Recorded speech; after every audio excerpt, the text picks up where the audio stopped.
Hola a todos, espero que estén súper bien y les doy la bienvenida como equipo de ciencia a la revisión del simulacro 2. Primero, antes de pasar a ver las preguntas, recuerden revisar el simulacro en un lugar tranquilo donde puedan ver las preguntas con calma e ir anotando, ¿ya? Tengan a mano un cuaderno y vayan tomando apuntes de cada pregunta. Las notas, no solo las alternativas correctas, las respuestas, sino también la materia. Si es que no se acuerdan de algo, tomen un apunte para que lo repasen después. Tengan un cuaderno a mano, ya para que vayan anotando cualquier cosa que les sirva. También recuerden que no solo es importante comprender por qué la respuesta correcta es la correcta. También es bueno revisar a veces por qué las otras alternativas no están bien. Eso les ayuda a repasar y a comprender todo el proceso que hay detrás. Y también, si es necesario, vean la revisión varias veces. No es obligación que entiendan todo la primera. Muchas veces van a tener que revisarlo 2, 3, 4 veces si es que es posible para ustedes, si es que tienen el tiempo y el lugar, pero no se sientan obligados a entender todo la primera vez que lo vean. Si es necesario, lo repasan. Si es necesario, nos preguntan. Nosotros estamos aquí para contestar cualquier consulta. Entonces, ahora sí, pasemos a ver las primeras 6 preguntas. La primera nos dice, considerando que el número atómico del carbono es Z igual a 6, seleccione la alternativa que represente su configuración electrónica. La configuración electrónica es cómo los electrones se van ubicando dentro de un átomo. ¿Ya? Y el orden que hay que seguir para llenar el cómo se ocupan los electrones es el que sale acá. Ya esta escalerita con la flecha que indica el sentido, y acá también están cómo hay que ir llenando. ¿Esto qué es? 1s2, 2s2, 2p6. Vamos viendo qué significa cada uno de estos números.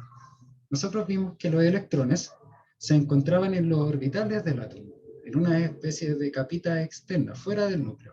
Y ahí se van ubicando los electrones.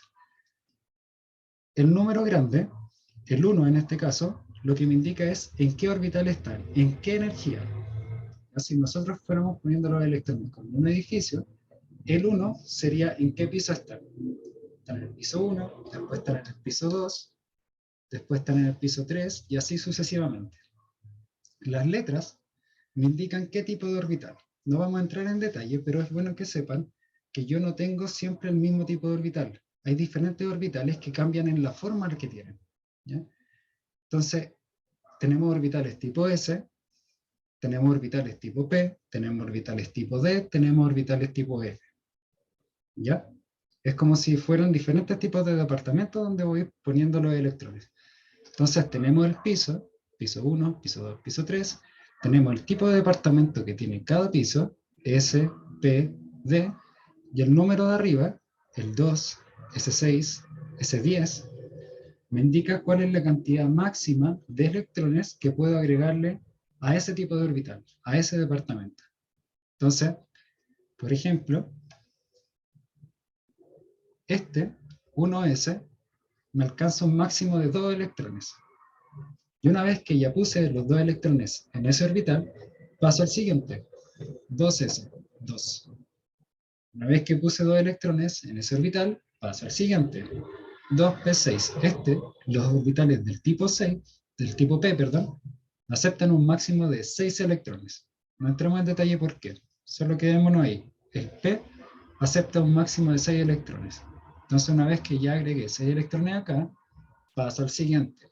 Ya, y este es el orden de llenado. Siempre ese es el orden de llenado. 1S, 2S, 2P, 3S. Es un poco latero, pero no es necesario que se lo aprendan todos. Hasta acá yo creo que estamos bien. Hasta el 3P. Porque los orbitales más arriba de eso son elementos que nosotros no hemos visto. Así que no es necesario que entremos en esa parte. ¿Ya? Entonces, ¿qué nos pregunta? Nos pregunta la configuración electrónica del carbono. Recuerden que el Z es igual al número de protones, y cuando el elemento está neutro, es decir, que no tiene ninguna carga, ningún numerito acá arriba, un más o un menos, cuando está neutro, es igual al número de electrones también. Entonces el carbono tiene 6 electrones, y esos 6 electrones son los que tenemos que ir agregando aquí.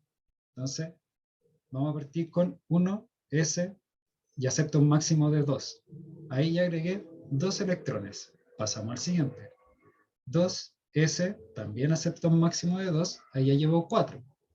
Y después pasamos al 2p.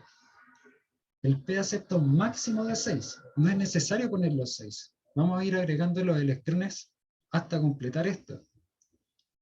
Y acá necesitamos solo 2. ¿Ya? Porque aquí tenemos 2, 4, 6 electrones. Ya agregamos los 6 electrones del carbono. Entonces ahí paramos. Ahí queda la configuración. El número que sale acá es el máximo permitido. Pero no siempre voy a ocupar todos. Ocupo los que sean necesarios para agregar esa cantidad de electrones que tiene el elemento.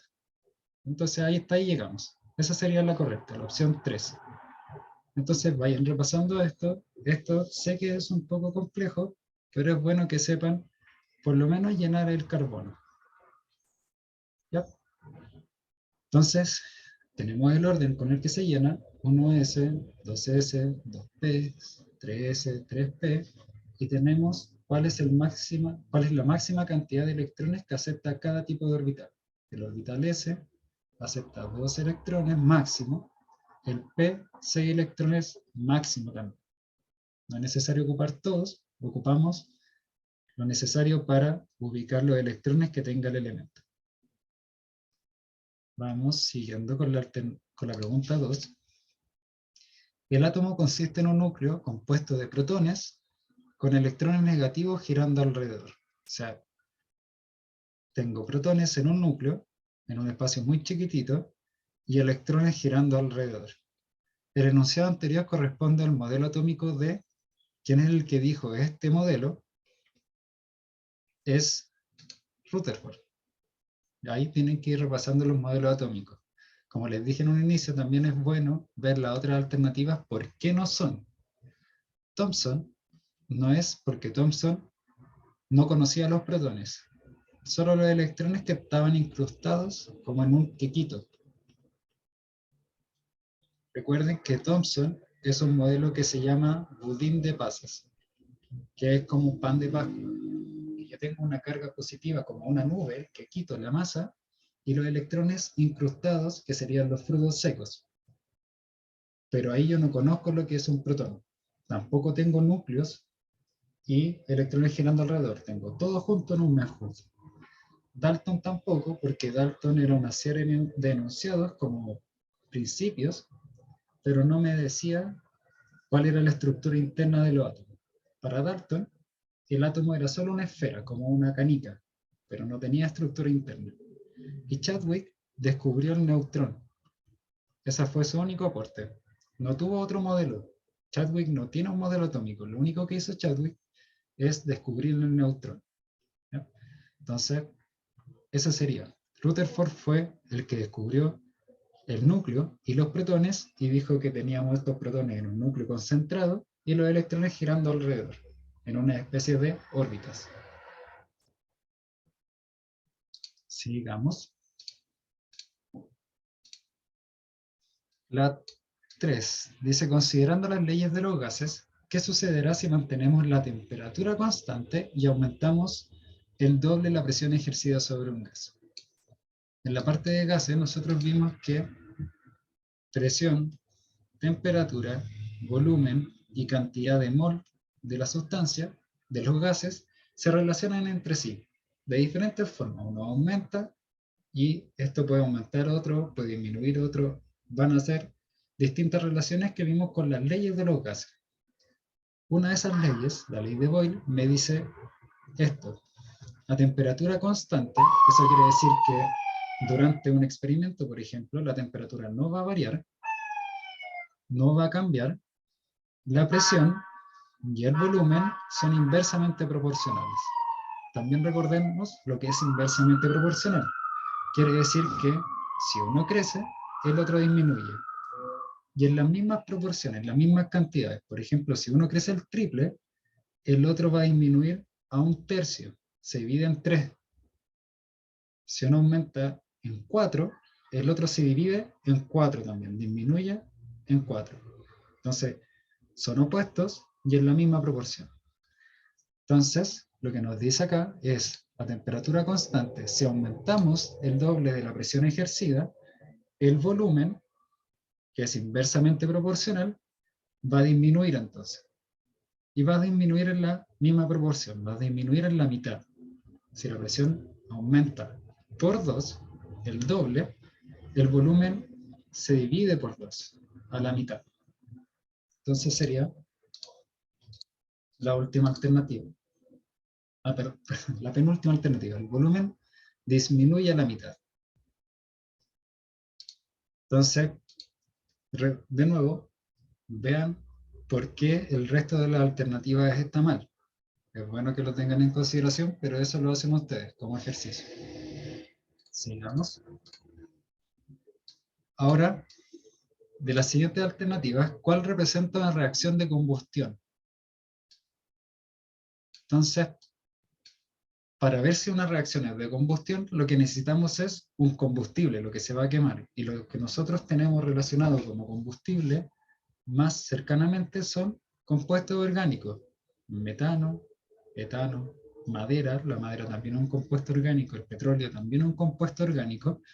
Entonces vamos a buscar un compuesto orgánico. Y los compuestos orgánicos están principalmente constituidos por carbono, ahí con una X, e hidrógeno, ya de diferentes cantidades.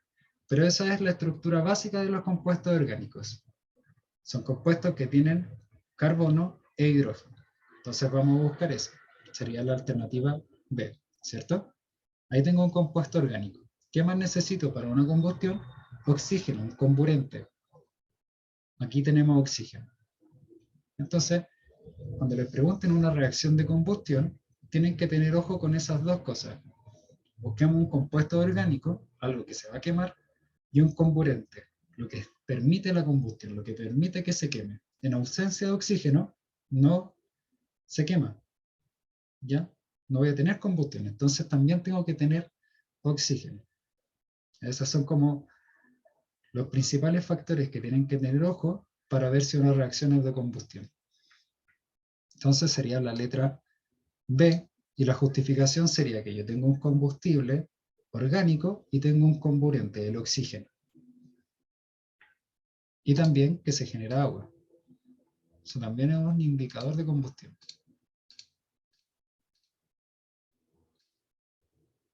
La 5 es de desarrollo, así que aquí ustedes pueden tener la libertad de ir escribiendo diferentes cosas y con diferentes palabras. Eso también es importante. Recuerden que las alternativas, las respuestas de desarrollo las pueden buscar en internet, pero como guía, como apoyo. Lo ideal sería que no lo copien tal cual. Recuerden que nosotros no les ponemos nota, así que para nosotros no tiene mayor influencia, pero para ustedes, como consejo para ustedes, es que tengan una idea de lo que les dice el internet, lo que hayan encontrado, pero lo escriban con sus palabras, porque así van ejercitando y van intentando encontrar otra forma de explicar el mismo fenómeno. Pueden buscar en internet, tienen una idea, tienen un apoyo, pero escriban la respuesta con sus palabras. ¿Ya? Eso los va a ayudar a estudiar. Entonces, para frenar el cambio climático, me preguntan, tenemos que tener acá claro cuáles son los factores que promueven el cambio climático. Y el principal factor es el dióxido de carbono. Ese es el principal gas de efecto invernadero que genera el aumento del calentamiento global, y ese calentamiento global genera cambio climático, que eso es un montón de efectos distintos que tienen sobre el clima y que nosotros hemos visto recientemente en las noticias también, que son eventos extremos que están pasando. No solo está aumentando mucho la temperatura, también las tormentas muy fuertes están aumentando su frecuencia. Vemos las noticias que hay en Estados Unidos, en Haití hubo hace poco, en Australia creo también, muchas tormentas, muchos huracanes muy fuertes. Y esos eventos extremos están aumentando también su frecuencia. Entonces no es solo calentamiento global, son diversos fenómenos climáticos extremos. Entonces, como el dióxido de carbono es el principal motor del cambio climático, tenemos que ver qué podemos hacer para disminuir su emisión, para disminuir la cantidad de dióxido de carbono que nosotros tiramos hacia el medio ambiente. Por eso las actividades que más generan, las termodinámicas, perdón, las termoeléctricas era acá, me equivoqué, termoeléctricas, que son industrias que a partir de quemar carbono y de quemar combustibles orgánicos, generan energía, pero en el proceso liberan dióxido de carbono. Entonces ahí, una de las actividades que podemos hacer es encontrar formas más limpias de generar energía. ¿Ves? Encontrar alternativas verdes o ecológicas para generar energía. Por ejemplo, los paneles solares. Nosotros como país, que tenemos un desierto muy grande, podemos usar esa característica para tener campos, plantas gigantes de paneles solares que permitan generar energía. Entonces ahí tenemos un posible cambio que podemos realizar como sociedad a nivel país para disminuir el dióxido de carbono. ¿Qué más? El transporte, los automóviles. Ahí a nivel individual, por ejemplo, podemos no ocupar tantos automóviles particulares y ocupar más, no sé, bicicleta, micro, metro.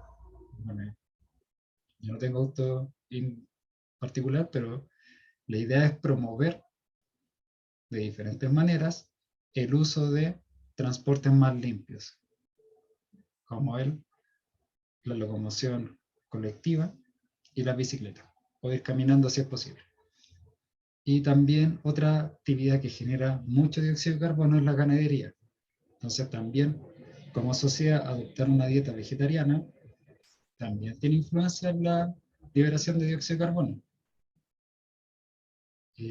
Esos son como los tres más importantes. Puede que se les ocurran otros. Vayan buscando en internet más opciones. Estas son tres nomás. Vean qué otros ejemplos podemos tener para disminuir la liberación de dióxido de carbono. Y la última, que voy a ver yo, después otros profesores van a seguir con el resto de las preguntas, es ¿qué par de especies tienen la misma cantidad de electrones? Recordemos esta notación, donde yo tengo el elemento y el de abajito, el 8, en este ejemplo, me indica el número de protones, ese es el número atómico. Que habíamos dicho que cuando es neutro, es igual a la cantidad de electrones, cuando yo no tengo nada acá arriba. Pero cuando tengo un número, por ejemplo, -2, cuando tengo carga, ahí la cantidad de electrones va a cambiar. Si es carga negativa, yo le estoy agregando electrones. Entonces aquí me dice que yo le agregué 2 electrones y el total de electrones me queda en 10. El neutro tenía 8. Pero como le agregué 2 electrones, me quedan 10. Entonces, para ver cuántos electrones tengo, voy a sumarle a este número de acá abajo el número de acá arriba en caso de que sea menos. Si es negativo, tengo más electrones, entonces estos dos los voy a sumar. Entonces, acá, este tiene 10 electrones y este tiene 16 menos 2, o sea, 16 más 2, 18 electrones. No me sirve esto. Acá el carbono, como no tiene ningún número acá arriba, tiene 6 electrones, y acá el nitrógeno sería 7 más 3, 10 electrones. Acá tenemos 10 electrones, y acá también tenemos 10 electrones. Entonces, esa sería la alternativa correcta. Igual vamos a hacer el último. El nitrógeno acá tendría 10 electrones, y el fósforo 18. 15 más 3, 18 electrones. Entonces, el único par que tiene la misma cantidad de electrones es eso. Son esos dos, el oxígeno y el nitrógeno. Entonces, nosotros llegamos hasta acá. Recuerden lo que les mencioné en un inicio. Revisen las alternativas con calma. Traten de explicar con sus palabras la pregunta de desarrollo y las otras preguntas de desarrollo que vienen después. Y si es necesario que repasen materia, repásenla. Si quedan dudas, nos preguntan, no hay ningún problema.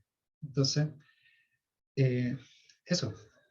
Sigan estudiando, vayan repasando y los dejo con las preguntas que vienen.